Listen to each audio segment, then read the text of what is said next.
Hello, everyone. Welcome to a new episode of our coverage of Star Trek Lower Decks. This time we're talking episode 6, but we are talking episode 6 both of the final season, season 5, as well as episode 6 of the first season, season 1. That is Gods and Angels is episode 6 of season 5. Terminal Provocations from the 10th of September 2020 is episode 6 of season 1. I am Bob in Cascadia. That is Matt in the Southland. Matt, how are you doing this evening? Doing well, Bob. Man, Lower Decks, going back and watching these first season episodes while also watching the season 5 episodes, just so many great comparisons. And just sometimes they play off each other well. I think it worked They in this do. one. They Yeah, do. I love it. Yeah. Yeah, I will say until this episode, it's in some ways it's not been doing Lower Decks a favor because I've been enjoying the season 1 Right. more than I've been enjoying the final season. But in this one, I think our episode 6 of season 5, Gods and Angels, holds its own. I mean, just to start with, you're having this gag of orbs and cubes with alien intelligence, and that did make me laugh. Yeah, that's hilarious. Isn't there some like famous sci-fi thing called Discworld where this is a thing where geometric shapes fight each other? Or am I just making this all up? You might be making it up, or it might be a thing. It's not Discworld. I've never read Discworld, despite many lame friends trying to get me in it. I'm talking to you, Alan, Noah, Kenny. I'm talking to you. But Discworld, as I understand it, is about a world shaped like a donut. That's a fantasy world where Oh, there's a lot of fantasy tropes being explored. maybe I'm thinking of a thing called Flat World. Something out there that had the same idea of geometric shapes battling each other. And it just stuck in my brain. Maybe you're thinking, I've never read it. It's supposed to be important, but there's a 19th century novel by Edwin Abbott, who is a British mathematician, called Flat Land. That's it. Yeah, I think I read that a Um, long ass time ago. Yeah. I've never read it. It gets a lot of hype, but I've just the topic always didn't interest me very Yeah. particularly. Well, that make it seem kind of interesting here, Bob, between the cubes and the orbs. Should I read Flatland? I don't know, Bob. I read it a long ass time ago, and I don't even remember much about it. I don't remember if this is part of it, so that tells you something there. Yeah, I think it was more like conceptual jokes about math. Yeah. Was like personified orbs and cubes, but I've never read it, so I could be wrong. Does that sound entertaining to you? Not to me. Not really, but I mean, I teach a science fiction class, and it is a quote unquote important 19th century science fiction novel, so I should probably be familiar with it. I think it's funny that I It's confused Discworld with Flatland. That's in some ways it's kind of the exact opposite. Yeah. In other ways, I see where you were going. yeah. There we go. I bet there is a science fiction series called Flat World too. Like Oh. it would be really surprising if there wasn't. Yeah. All right. So I will say when I first saw we get a new character this episode, Inzan Ali, when I first saw her laurels, I was wondering if she were Greek or she was an alien. And then it was very wild that they tie her in with Apollo from the original series and they make her, I think, the granddaughter of Zeus, they said. Yeah, I felt proud for calling this, Bob, because when I saw the laurels, all I was thinking about was Apollo. I was like, oh yeah, from TOS. Like, yeah, there we go. How was she tied to that character? Was there any doubt though throughout the episode at the beginning that she was hiding those electrical powers? You pretty much caught on pretty quick. Yeah, it was obvious. No, for sure. Yeah. And it was very akin to, there's an episode with a girl in the next gen. I want to say it's Hiding Q, but maybe it's a different one where the girl is descended from the Q and has powers. This felt a more cynical and funny take on that side. Oh yeah, I could see that. Did you catch the weird reference where Boimler starts talking about Ronald Moore, who famously a writer on DS9 and the showrunner of the rebooted Battlestar Galactica, and he was talking about like Ronald Moore, the comedian? I really didn't get what was up with that. I didn't get the joke either, and honestly I didn't know who Ronald Moore was, so I looked him up and I was like, okay, so there is some connection here with sci-fi, but I didn't understand it. Maybe it was just a joke that bombed. I don't know, like it, because famously Ronald Moore, I think, the rebooted Battlestar Galactica is pretty grim. Right. And I think he wrote some grim DS9 episodes and a grim Voyager episode where like, on the Barge of the Dead. A comedian, it's not funny. His stuff's not humorous. His writing is not humorous, so it's ironic. Okay. But it's still a bad joke that didn't land. Yeah. We're having to kind of puzzle about it. Speaking of like weird little references with Boimler, did you notice that in their quarters, Rutherford and Boimler have a figurine collection? Oh yeah, and I got excited about it, Bob. They had a green suited Kirk, and they had a Wrath of Khan Kirk in there too. Matt put Wrath of Khan as an abbreviation in the notes, and my first thought was he was saying it was, oh God, what's that stupid fantasy? World of Warcraft. World of Warcraft. Yeah. Yeah. Is a World of Warcraft Kirk? What? Yeah, I wrote it as walk, which just comes off strange, but yeah, it's there. I would cook Jim Kirk in a walk. Moving on. So Matt, is Inzan Ollie just an evil Tendi? I mean, I did not make that connection, Bob. I just saw her more as like Mariner, which I think they pretty much sum up at the end of the episode. I partially just mean that because I felt like it might be Tindy's voice actor doing, Oh, but I didn't actually look. okay. I don't know. Yeah, and I don't want to crash the recording, Yeah, so I won't look now. I will say I do love a good Star Trek murder mystery, and I don't think they've done one in Lower Decks so far. So it's nice to have a good little murder mystery. Yeah, it was nice to have that. And then you saw Boimler's mustache just keeps on growing, getting better, getting nice. Yeah, not he's got a mustache. Yeah, sorry. He's got a mustache. He's got a soul patch. He's got stubble on the rest of his face. Yeah. I'm thinking he's really making strides in being a good character, but then he just sucks up to Tiana so hard, and that's like maybe the worst Boimler's ever been as a character. Yeah, it was pretty rough with him talking to Tiana and trying to convince her that he knew what he was talking about. Matt, were you more impressed by Tiana's wrestling game when she takes Boimler down, or were you more impressed by the cubes and orbs going all Cyclops with optic blast of force? I really like Tiana's wrestling game, Bob. And this whole scene, it was hilarious watching her beat Boimler, but also it just gave this cat in a coat something to do. How do you feel about Mariner and arguably the show itself saying that the Qs are more annoying than scary? Okay, my question is about how much do regular folk in this universe remember their experiences with Q?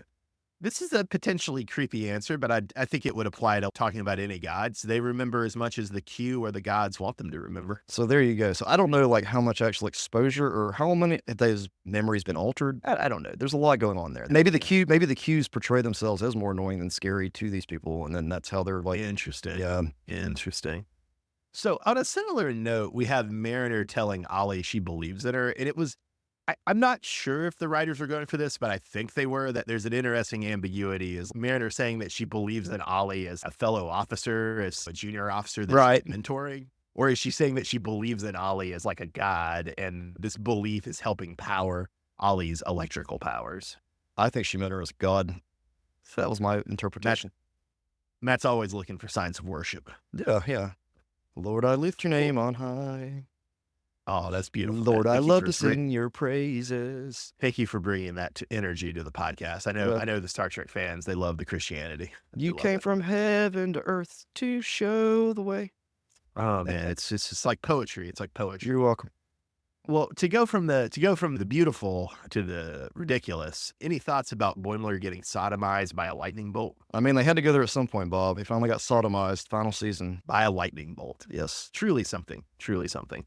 I do have to say that the saying that one of the orbs has of orbs orbulate, that really made me laugh. And I also really liked Ransom getting offended. He's yelling, it's just a bigger orb and a bigger cube. They're not creative at all. Which, having the big orbs and the big cube fight did feel like, I don't know if the original series ever literally did that, but it felt like a great original series homage. What about Next Generation, Bob? Didn't it fit in with that a little better? I guess they had the Borg cubes, but did they ever fight it? I guess they probably fought giant orbs. They fought Borg orbs in First Contact. And they were really big. Well, no, it was smaller, right? The spear was like an escape pod. Yeah. Cube. Yeah, but they still had big ones too. You know they did. Matt, so I like this episode a whole lot. Is it actually better than the first 5, or is it just I didn't stay up late to watch it and watched it on Thursday night and was in a better mood? I think the jokes are hitting better. It also paired nicely with the season 1 offering that we're going to cover today, so I think that fit into it as well. And I think it went back to what makes the show so great and having this issue between two different warring factions. They're trying to bring peace between two people, but two different factions, but at the same time, there's this other subplot going on with Boimler and Lower Decks. They found new original series and next-gen tropes to make fun of. Yes. Or at least to make fun of them in a slightly new way, where for a lot of season 5, it's felt like they're just retreading the same tropes that they've mocked before. Right, Maybe same territory, a lot of the same stuff, yeah. I did want to ask, so we see Tiana, doing the surgery to remove the lightning bolt from Boimler's anus, and she's sweating. Are you grossed out by the cat sweating, Matt? Do cats sweat, Bob? I don't know. You have a cat, I have a cat. I've lived with a cat for 20-something years. I still have not. I couldn't tell you if they sweat or not. I assume if they do, the fur kind of keeps it in, but I don't really know. So, I mean, they have to. Don't pretty much all mammals sweat? Hit us up on Twitter, folks. Sweating cats. Yeah. Need to know. Give us basic biological knowledge that we should already be familiar with as cat owners. Yeah, we could totally Google this, but we'd rather hear from you.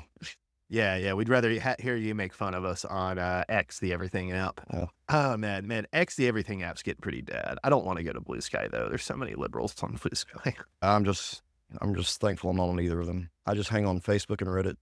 Truly the healthiest, as I bet. Well, speaking of healthy, I really loved Rutherford's line, "Staying true to yourself is wrong. You've got to copy someone." Yes, you really do. You can't just be yourself. You got to be somebody that's better. That's how they got where they are. They copied someone else too. And we do see at the end when Mariner is quizzing Ollie, she has some really good questions about Medusa. Yeah, the questions I've never really considered. This show is just making my mind like blossom. Do the snakes have names? Are they all one controlled snake? So, Matt, who's your character of the episode? I'm going to give it to Dr. Tiana, Bob, just because she had something to, Is this the first time you've ever given it to Dr. T? Yeah, I think it is, Bob. First time. Yeah, usually that's love the character. Yeah. Oh, that's coming around. I'll give it to Ensign Ollie. Do you think we'll ever see her again? Probably not, no. Yeah, I was thinking probably not either, but maybe she'll show up like in a crowd shot in the finale or something. Let me say, I just want to see a live action Dr. Tiana. Please make that happen somehow. You've seen the great cosplay costume of Dr. Tiana, right? Yeah. Yeah, which is just a house cat in a doctor's suit. Yeah. I want them to train an actual cat to be Dr. Tiana. I don't want CGI. I want Tim Burton training squirrels for Charlie and the Chocolate Factory level cat training.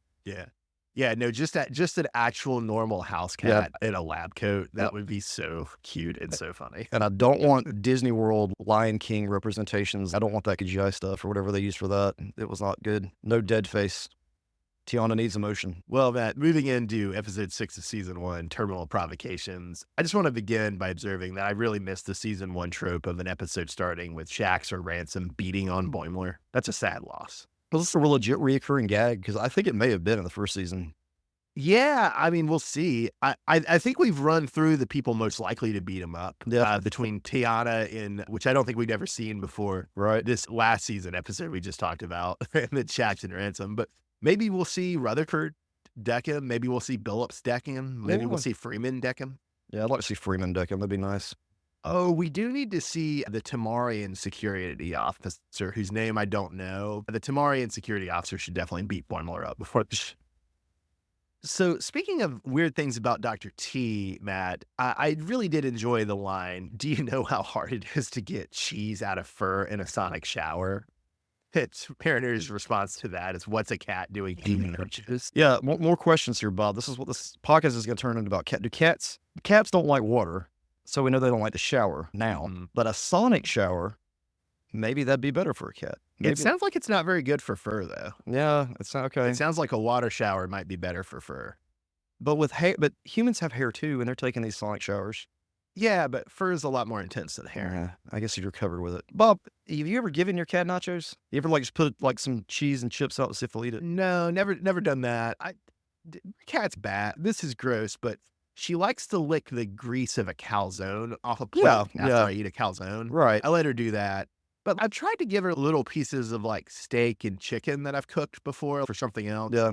She's usually not interested. Oh, mine will eat chicken, but I've never seen it lick cheese. It didn't seem like cheese would be good for cats. Just for experimental purposes, I might try to give my cat a little bit of cheese just to see what happens. As a treat. Yeah. Well, Matt, were you shocked that maybe we saw the possible origin of Starbase 80 in episode 6? Oh, yeah. It goes all the way this far back, Bob. We've known about Starbase 80 for a long time, and we talk about continuity on Young Justice, but this show has some pretty good continuity.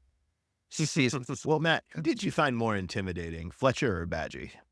Badgie will straight up murder you like a Mortal Kombat character, Bob, so I'm going to be more afraid of Badgie than Fletcher. But Fletcher's going to betray you in a way you just don't expect. Yeah, but Badgie is he would straight up murder you. Did you find yourself sympathizing more with Badgie or more with Rutherford as the impatient father? I do not sympathize with our eventual overlords, so... But is the overlord in this analogy, is it Rutherford or is it Badgie? Totally Badgie. AI's going to kill us all, Bob. Just wait for it. I think you're way too much buying into this my Don't worry, Bob. Crypto's coming soon too. Don't worry. I think exactly. It's the same people telling us that crypto is the future. And my laser disc player is working great. Another joke I did enjoy from this was when our Beta Shift crew confronts the Delta Shift, and one of the Delta Shift guys says very derisively to Mariner, "Is this Beta Shift's version of a badass?" Yeah, because it really matters if you're the badass on Beta Shift. You ever worked Okay. you ever worked a shift job where you had to like share anything, like a desk or a position or anything like that? Did you ever to do that? I mean, the kitchens I worked in had shifts, Right. and then I don't know, as a part timer, I share offices with people. Oh, okay. Yeah, I've never really had to do that before, so it's interesting to me to think that, oh yeah, somebody be tagging in for me later on in the evening. Well, I think both between like this in our woke HR world, you don't want to give anybody any leverage to ever complain about you to HR. And also just it's a part-time job. I don't care. I'm not trying to have any conversations with coworkers that are not absolutely necessary. 100%. Yeah, I agree. So I wouldn't want to talk to Beta Shift either. Which in that sense, Beta Shift coming to talk to Delta Shift, it is literal violence. Yeah, there you go. So Matt, who's angrier in this episode? Is it Shax? Is it Fletcher? Is it Badgie? Or is it Rutherford? Bob, it's always gonna be Badgie. Wow, Matt's really afraid of Badgie. I really am, Really afraid of Bob. Badgie. Badgie scares me. I'm gonna give it to Rutherford because I was really surprised at the depths of his paternal resentment in this episode. Yeah, he's pretty angry. I will say I was surprised at how hard this episode is teasing Tindy and Rutherford as a potential couple and Boimler and Marin as a potential couple. Yeah, I do Let's just remember. go ahead. Yeah, I do remember in the first season when I first watched it, I did think they were gonna shoot for having Boimler and Mariner together by the end of the series, but that's completely gone now. Both are gone, and we're so much better with them gone. Yeah. I feel like. Do you remember being pumped for the tease about the Titan in this episode, Matt? But was it after Star Trek Picard, or was it? It was before. Before. Season 1 of this was before season 1 of So Picard, we for sure. hadn't even seen Jonathan Frakes show up on the Titan at the end of Picard. So this is like the first real. No. Or am I thinking of something completely different? What am I thinking of? You see the Titan at the end of this season. This of Lower Decks. And then you see Riker as a supporting character in Picard, and then he shows up at the end of Picard season 1. I'm Doing- not sure if that's the Titan or a different ship. He does the exact same thing he does in Lower Decks. Yeah. It just shows up But at the end. Yeah, okay. It was better. Lower Decks did it first, and it was better. Right. Yeah, I agree.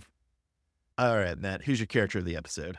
Gonna go with Badgie, Bob. This is Badgie's winning this. Badgie has the most anger, and Badgie is the more intimidating, and Matt's going with him for character of the week. Yeah, All right. I'm telling you, episode 6, Bob, of Lower Decks season 1 is the origin of Badgie, and Badgie is going to murder us all one day. That's what's coming. That's what's coming. I'm going to give it to Shax, especially for the line, Captain, please let me shoot the warp core. I've been very good this month. Shax has this unhealthy obsession with warp cores, but Hey, man, it's the logical climax of any Starship Exchange. truly it is. Well, this has been our coverage of episode 6 of Star Trek Lower Decks season 5 and season 1. I am Bob in Cascadia. That's Matt in the Southland. Have a good night, everyone. Thanks for listening.